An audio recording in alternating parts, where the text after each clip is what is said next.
Hello friends, in today's session of Fundamentals of Management, we are going to talk about and study the different managerial roles. This presentation will basically cover the meaning and the definition of a manager, the various roles given by Henry Mintzberg, and how different management functions are connected by the managerial roles. As we know, in the present scenario, management of an enterprise is concerned with achieving its objectives. Every manager in today's scenario needs to decide, guide, and direct the efforts of the group of persons in the organization. A manager needs to define the objectives of his group, keeping in view the overall objectives. Each member of the group is assigned specific tasks so that the targets of the group as a whole are achieved. And that is why defining the managerial roles becomes a necessity. Management, as we know, is effective through the utilization of human and material resources to achieve the enterprise objectives. Thus, we can say that a manager wears many hats. Not only a manager is a team leader, but also a planner, coach, problem solver, and a decision maker. In a nutshell, he is rounded into one all. Therefore, I can say that a manager is a person who performs the function of planning, organizing, staffing, directing, and controlling for the accomplishments of the objectives of the organization. Since a manager performs all the managerial functions, he is a member of the management of the organization. Used in this sense, I can say that management includes all those who manage the affairs of the organization. Every manager is concerned for taking decisions, their implementation, and the achievement of the organizational goals and objectives.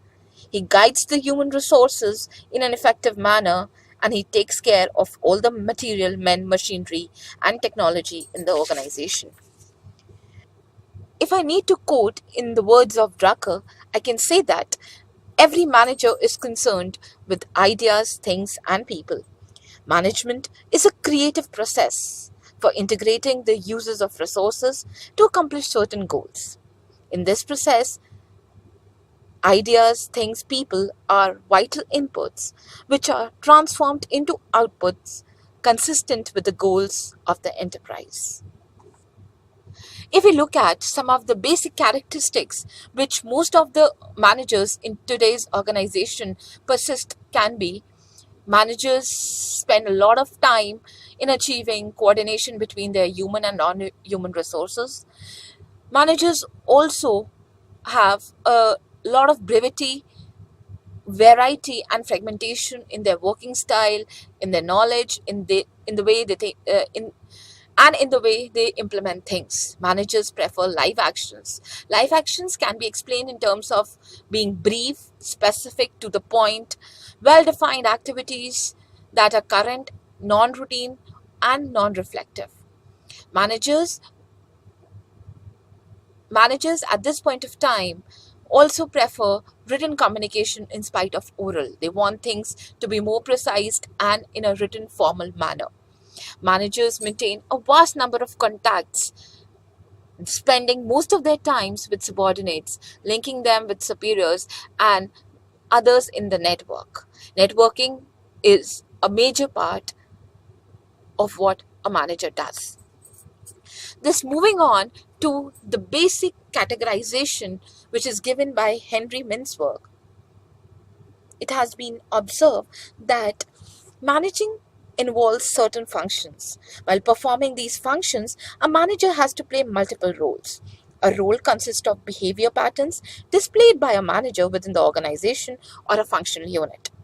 Henry Mintzberg conducted a comprehensive survey on the study of managerial roles and integrated his findings with the results of study of 5 practicing chief executives. He has defined 10 basic roles performed by managers at all the levels, from foremen to chief executives, and can be classified them into the following heads. The first one comes the interpersonal roles, in which we have the figurehead, the leader, and the liaison. The second head comes the informational roles, where a manager plays a role of a monitor, disseminator, and a spokesperson. The, thir- the third the third set of category is the decisional role, where a manager acts as an entrepreneur, disturbance handler, resource allocator, and a negotiator. These roles described what managers actually do, whereas the functions of managers had historically described what managers should do. So, let's discuss a brief about each one of them in detail. Interpersonal roles. These are the first set of behavior concerns, which include the following. The first, as we can see that, is the figurehead.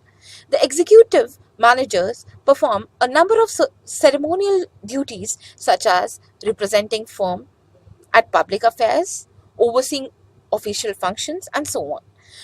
Lower level managers have ceremonial duties as well as a lesser scale, including attending employees' weddings, greeting visitors, and hosting customers. The second is the leader.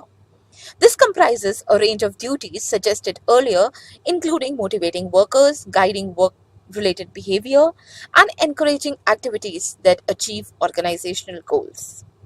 Liaison, the third one. Managers find themselves as a liaison between groups and individuals which are part or come in contact with an organization.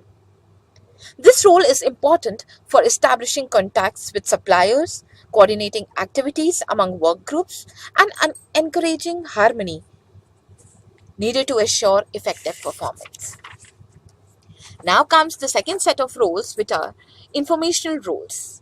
As the term implies, informational roles are concerned with communication among individuals or groups, but managers must also be skilled in gathering and using information to help effective decision making.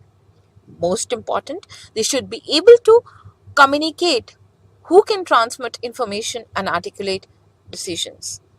Mintzberg, three informational roles can be categorized as: number one, the monitor.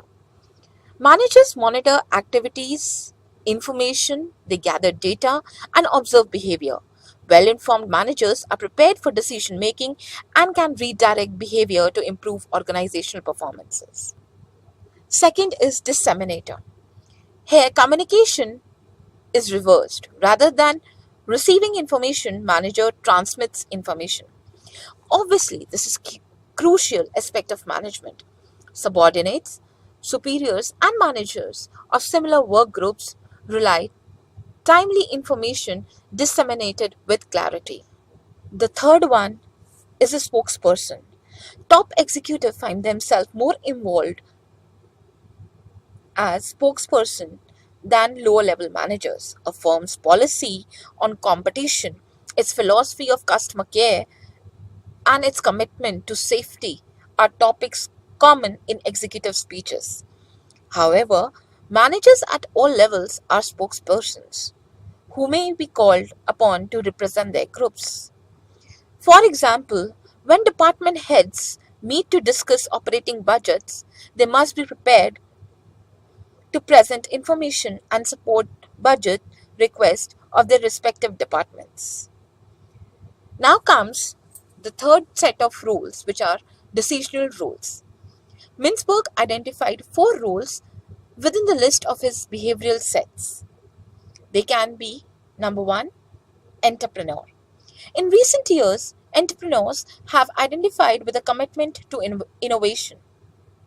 Managers in complex organizations act in entrepreneurial way by constantly trying to improve their operations.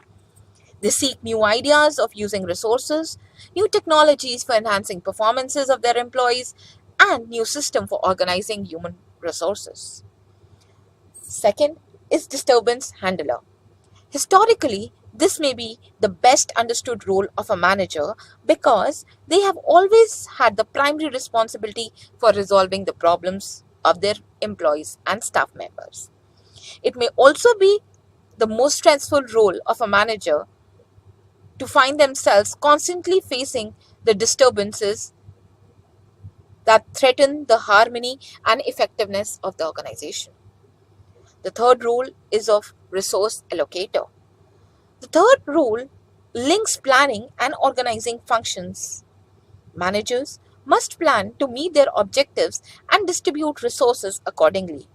There will be sufficient time, money, material, or manpower to accomplish all this.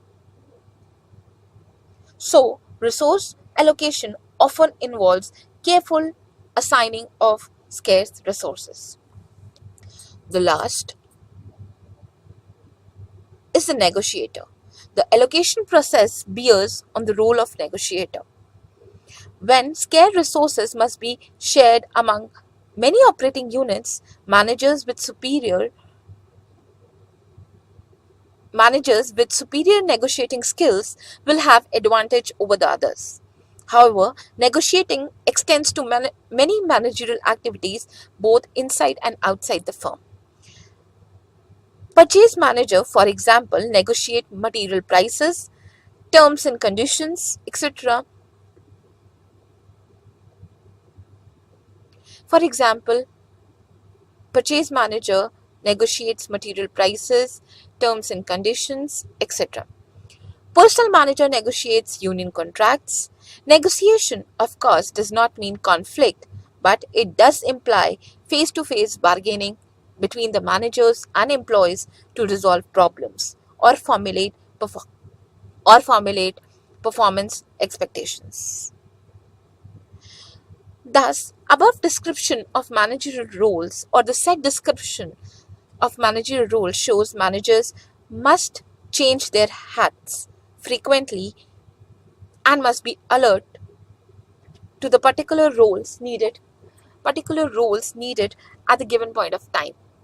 The ability to recognize, we can say that the ability to recognize the appropriate role to be played at what time is a challenge for all the managers and is a concern for effective working of a manager. However, it may be concluded that the lower level or some of the decisional roles and information roles are very important aspects for the top level interpersonal roles of a manager.